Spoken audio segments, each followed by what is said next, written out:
чест на майсторите чешмари, жителите на Доспат организират голям празник, който се провежда всяка година в края на месец август.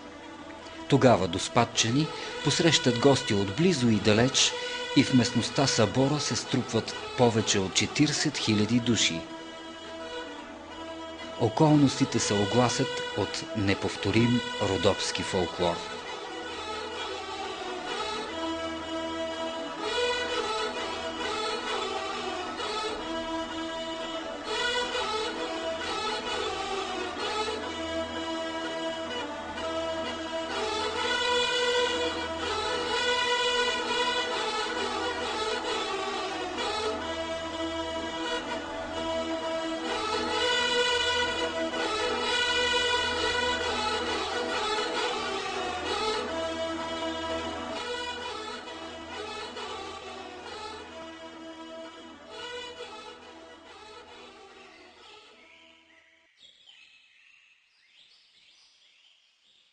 Едно от най-големите богатства на общината е язовир Доспат.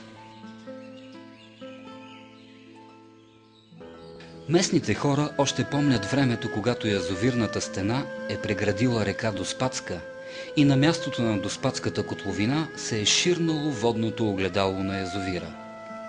Строителството му продължава 9 години. Разположен на 1200 метра над морска височина, от големите язовири той е най-високият в България, а със своите 22 000 декара водна площ е вторият по обем след язовир Искър.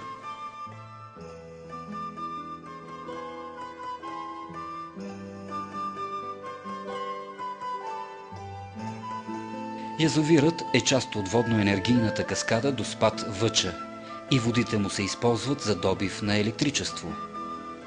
Наред с голямото си стопанско значение, язовирът е изключително подходящо място за развитие на туризма. Чудно красива е природата около язовир Доспат. Тези райски кътчета са още по-привлекателни, разхвърлени сред величествения декор на планината. Когато пътуваш от Батак за Доспат и минеш и последния завой по пътя, непосредствено преди града се разкрива великолепна гледка. От високо поглеждаш надолу и първата мисъл, която те спохожда е, че си попаднал в рая. Язовирът блести като елмаз, а отсреща по склоновете на западните Родопи са накацали къщички и хотели.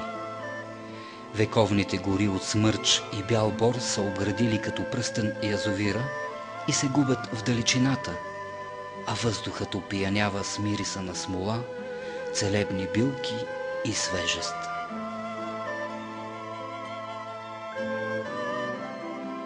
Голямо удоволствие несъмнено доставя разходката с лодка из вътрешността на язовира.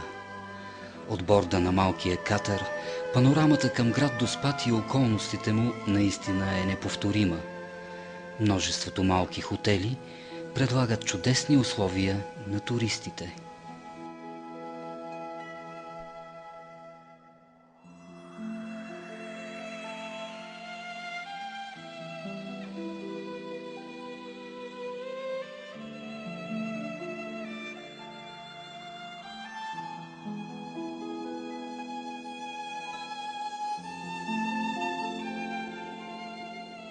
С роса от блеснали искри поръси вятърът лицето ми. С водата вече сме сестри. Прелива извор от сърцето ми. Отпивам глътка животворна от любовта ти, искренна и нежна.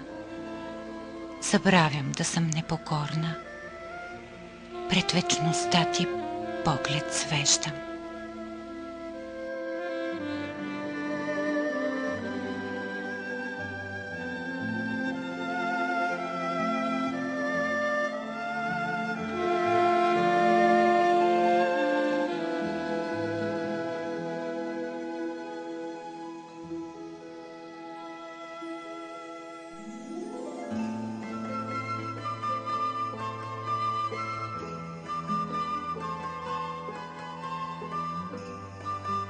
Язовирът е богат на риба.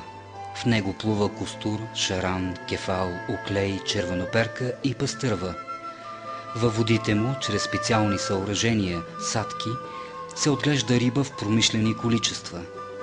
Тук има отлични условия за развитие на спортен и стопански риболов.